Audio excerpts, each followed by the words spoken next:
Hi guys, welcome back to another video. So in today's video, I wanted to share with you all about our sheep supplementation for the winter. So we're going to be going around where we have the sheep right now, and it's actually January, and I will be filling you guys in on what we've been doing for the winter and what our plans are going forward till it reaches spring. So let's get going.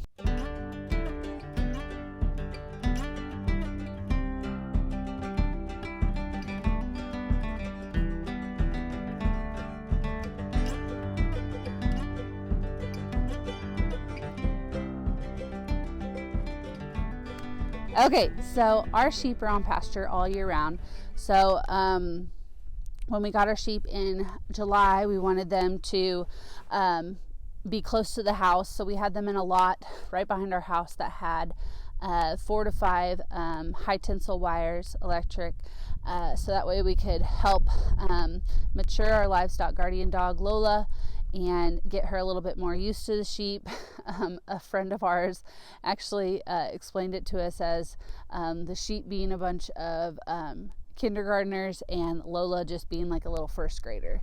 So it's not like she was leading the sheep anywhere, like anybody knew what to do. They all were super confused, and yeah, it was just a train wreck. So keeping them close to the house was the best bet for us to long term have everybody be okay, and it ended up working out good. We rotationally grazed them just a little bit through that grass, and then ended up moving them north of the house and had them on pasture there. The problem that we're having right now is that our fencing, our permanent fencing for our farm, is not sheep proof at all. So we do have it set up for cattle. So we have the high wire for cattle, but sheep could literally just walk underneath of that. So with that being said, all of our fencing that we have to set up is with poly braid. So it's temporary fencing that we have to set up and break down all 4 sides, because 4 sides of the paddock, because we don't have that sheep fence, the permanent sheep fencing set up. So this paddock that I have them in right now, I don't know how long it is, but anyways, we have our permanent fencing running north and south, which is this way, and then we have the temporary, there's nothing running east and west on this whole property, from this whole like large paddock, from the north all the way to the south. So all of the east and west wires are poly braid, and then like I said, even though we have permanent fencing on the north and the south, we still have to set up poly braid because it's not sheep proof. So I wanted to, because we were new to sheep and I didn't know what we were doing. We really like to make sure that our sheep, we want them to be parasite resistant, and we don't want to be worming all the time because we're leaving them on paddocks or areas too long where they are eating those parasites and getting worms. So when you're brand new to it, you're like, oh my goodness, that sounds like the worst thing ever. I want to be parasite resistant. I need to do whatever I can to be parasite resistant, which just means moving them as often as I can, making sure that they don't eat down too far on the plant. We all understand that. Well, I wanted to do that all winter, and like I said, we're not set up for sheep yet.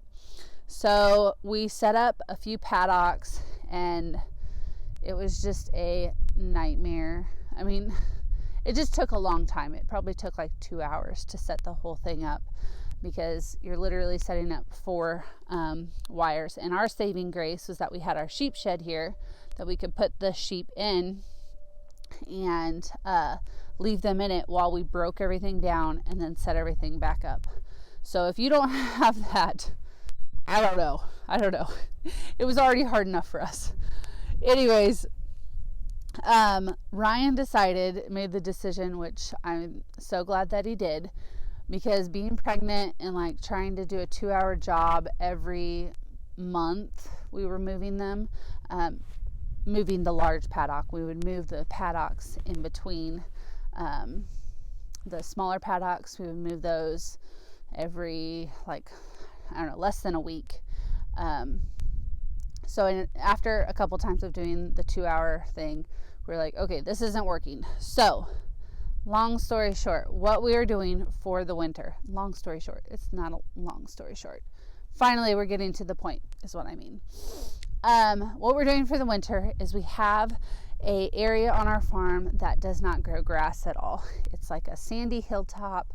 It literally grows cactus, just rocks. It's not good soil. I mean, you can see it behind me.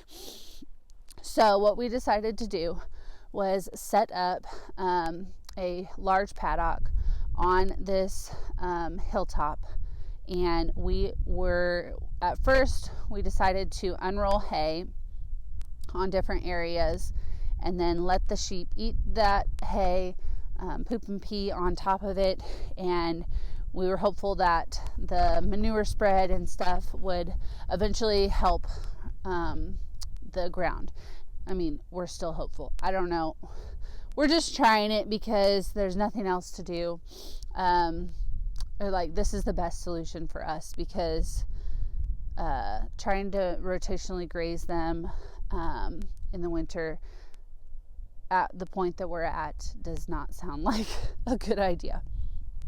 So we did like 2 or 3 bales. We would do a half a bale at a time, unroll it, and for our winter supplementation, we are feeding alfalfa. So we try not to grain our sheep at all. We want them to be totally grass based. So we unroll a little bit of alfalfa for them each morning, and then we also give them a little bit more supplementation at night to get them into our sheep shed. They get a little treat. My ram is just watching me like, what are you doing over there? That's really funny. Anyways, they get alfalfa pellets at night to come into the sheep shed. We have little troughs in there that we feed them that treat. But that's what we've been doing so far. Like I said, we've done probably 3 to 4 bales. Like I said, at half a bale at a time.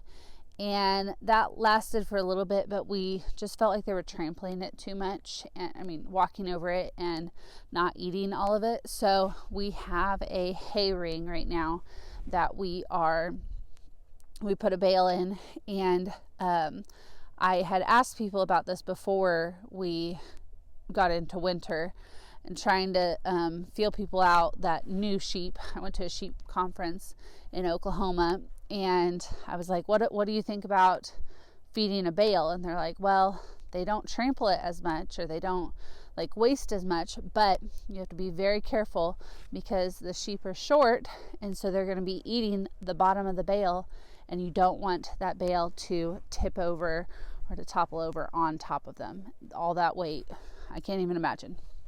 So we had a hay ring that we ended up putting around it, and so it is at a good height that it lets them eat. And then every other day or so, we will come through with a pitchfork or whatever and bring some of that top hay down, so that way they have more pickings, and we avoid that terrible story of hay falling on top of the sheep, because that would just be that would like crush my heart. Like, you work so hard. If you're a farmer, you totally understand this. There's situations that happen like that, and you're like, I just worked like an entire year and that just happened, and it could have been preventable. That's the worst. Almost the worst. There's tons of different things with farming that are just gut-wrenching, but I would say that's one of them. So they're on here. There's not a whole lot to eat, like grass-wise. They have been picking at quite a bit of it, which is surprising to me. I keep calling them like mountain goats. I'm like, why are you eating that when you could be over here eating this? But we're definitely getting a large amount of manure on here. And then the sheep shed where we are putting that gets a lot of manure. I'll be showing you guys a little video of that.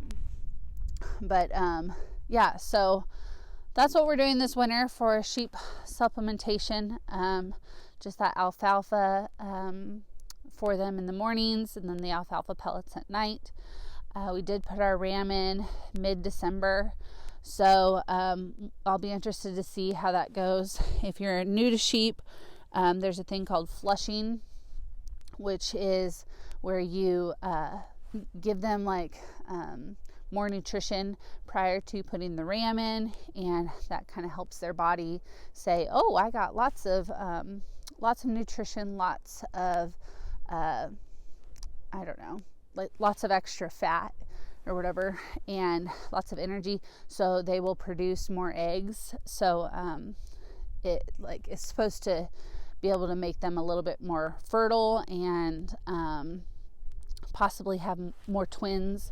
All of our sheep are yearlings, almost all of them, so we're probably not going to have any twins this year, but we'll see if that ends up, since we didn't really flush them, I wonder how it'll go. Also, with them being yearlings, all of them weren't going to breed in the first place because some of them are kind of small. So anywho, it is all an experiment.